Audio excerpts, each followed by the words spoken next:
It all began on a stormy evening, rain streaking the grand windows of a glittering ballroom.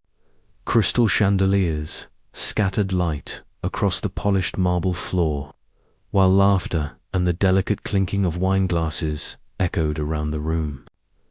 The city's elite had gathered to celebrate the opening of a luxurious new hotel, a symbol of wealth and power owned by Armin Malik, a man whose name alone carried influence.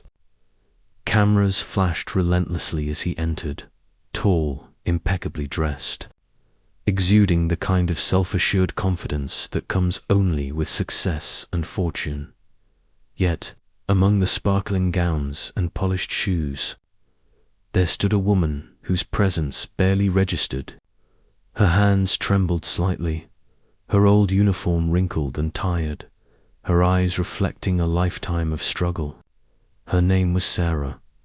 Tonight, she was just a waitress, invisible, carrying trays through a crowd that didn't notice her existence. Life had been a relentless series of hardships.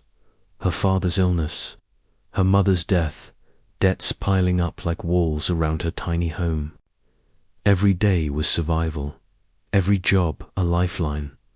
And yet tonight, fate had placed her directly in front of a man who had once promised her the world. The man now celebrated as someone else's husband.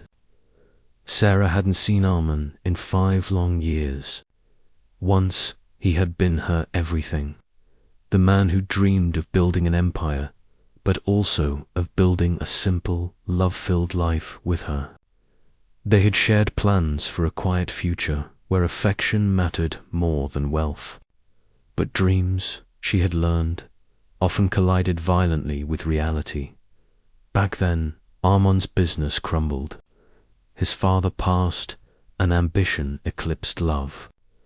One day he vanished without a word, leaving Sarah with nothing but shattered promises and unpaid rent. Now, balancing a tray of champagne flutes, she crossed the ballroom, and then it happened, their eyes met. Time stuttered for a heartbeat. The music dulled, the chatter softened, and her heart pounded painfully in her chest.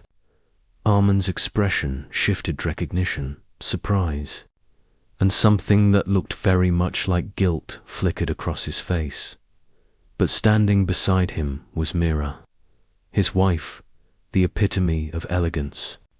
Every movement polished, every smile rehearsed. Magazines called her the perfect millionaire's wife, and tonight she lived up to that reputation. Her diamond necklace caught the light with every graceful turn, her charm radiating across the room as she greeted the city's elite. No one could have guessed that behind that serene, flawless exterior was a woman waging her own private battles. Mira had married Armin 2 years ago, in a union more of strategy than of love. Behind the glittering parties and perfect photographs, she carried a secreter, fragile heart that often left her weak and breathless. Yet she never let it show. Every gesture, every smile was practiced, polished, dignified. Love might have been absent from her marriage, but dignity never left her side. Sarah tried desperately to stay invisible, to blend into the background like the shadows she had become so used to. But destiny, it seemed, had other plans. A careless guest brushed past her, and a glass of red wine toppled racing toward Mira's pristine white gown. The ballroom froze. Gasps echoed as wine splashed, spreading like fire across the silk. Sarah's tray slipped, clattering to the floor. Her hands shook, her heart hammered, and all eyes turned to her guests, staff, photographers, even Armin. Armin stepped forward, his anger sharp and immediate. "Do you have any idea what you've done?" His voice cut through the murmurs, slicing the tension like a knife. Sarah's lips trembled. Tears welled up, blurring her vision. She tried to speak, to apologize, but the words failed her, and then an impossibility. Mira placed a gentle hand on Armand's arm. "Stop." Her voice was quiet, but it commanded the room. Turning toward Sarah, she met her gaze, offering a tired, knowing smile that carried both empathy and strength. "Tell him I'm your wife," she said. The words struck like lightning. Silence descended. Armand's expression froze, a mixture of shock and disbelief. The crowd whispered, confusion rippling through the room like waves. Sarah's mind raced. What did she mean? Mira's calm gaze never wavered.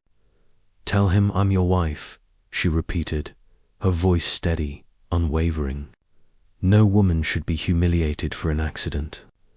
No man should forget the meaning of kindness. The room held its breath. Armand looked from the woman he once loved to the woman who had just stood up for her with quiet, unshakable grace. Slowly, Mira removed her diamond shawl and draped it around Sarah's shoulders, a gesture of unexpected compassion. A silent declaration that dignity and humanity mattered more than pride or anger. "Accidents happen," Mira said softly, her voice carrying through the grand hall like a gentle wave. "But cruelty is a choice." Her words hung in the air, echoing in every ear, leaving the room suspended in stunned silence. Armand's anger, sharp and sudden moments ago, melted into something heavier: shame, regret, the weight of what he had almost done. He turned away, unable to meet Sarah's eyes, his confident facade cracking. The night ended awkwardly. Lights dimmed earlier than planned, and whispers swirled among the guests like restless ghosts. Outside, rain-slicked streets reflected the chandelier's glow as Sarah slipped away. Unnoticed, carrying the exhaustion of the day and the ache of a heart reopened later. Mira found her sitting on the hotel steps, the raindrops blending with her tears. Without a word, she lowered herself beside Sarah, not as a millionaire's wife, not as a figure of status, but as a woman who understood quiet pain. "You loved him once, didn't you?" Mira asked gently. Sarah nodded, her lips pressed tight. "I still do," she whispered, the words trembling. "Even when I don't want to." Mira gave a faint, understanding smile. "Love," she seemed to say, "didn't always mean holding on. Sometimes it meant forgiveness. Sometimes it meant letting go with grace." "He wasn't always like this," Mira murmured, eyes distant. "The world changed him. Success blinded him. Maybe tonight was his reminder." Sarah looked at her, surprised by the compassion in her gaze. Mira wasn't arrogant. She wasn't distant. She was heartbreakingly humankind, humble and real. "Why did you defend me?" Sarah asked softly, almost afraid of the answer. "Because," Mira said slowly, her gaze drifting into the distance, "I know what it feels like to be small in a room full of power, to be blamed for things you didn't mean, and maybe because deep down I wish someone had defended me once." Sarah's eyes shimmered again, but this time with something gentler: gratitude or relief. The two women sat in companionable silence, the city lights shimmering in puddles before them, reflecting more than just neon. They reflected hope. In the days that followed, everything changed. The clip of Mira saying, "Tell him I'm your wife," spread across social media like wildfire. People praised her courage, her compassion, her unexpected humanity. Reporters called Sarah, eager for interviews, but she refused. She didn't want fame. She wanted peace. Armand, on the other hand, faced a storm within himself. He could not forget the look in Sarah's eyes, the mixture of hurt and quiet dignity. He could not forget his wife's words. For the first time, he realized just how far he had drifted from the man he once was. One evening, he returned home and found Mira sketching quietly by the window. Her pale face looked even more fragile than usual, a silent reminder of her vulnerability. He stepped toward her slowly, his heart heavy, unsure if the bridge back to himself, found to what mattered, could ever be crossed. Guilt was written all over him. "Why did you do that?" Armin asked softly, his voice almost a whisper. Mira smiled without lifting her eyes from her sketch. "Because someone had to remind you what love looks like." He sank down beside her, the weight of lost time pressing on his chest. Years of ambition, of chasing power and wealth, had cost him warmth, connection, and his humanity. Mira coughed lightly, her fragile hand resting over his. "Armin," she whispered, her voice barely audible, "life is too short to let ego win. Find your peace, before it's too late." That night, Mira collapsed. Her heart, weakened over months, could no longer bear the strain.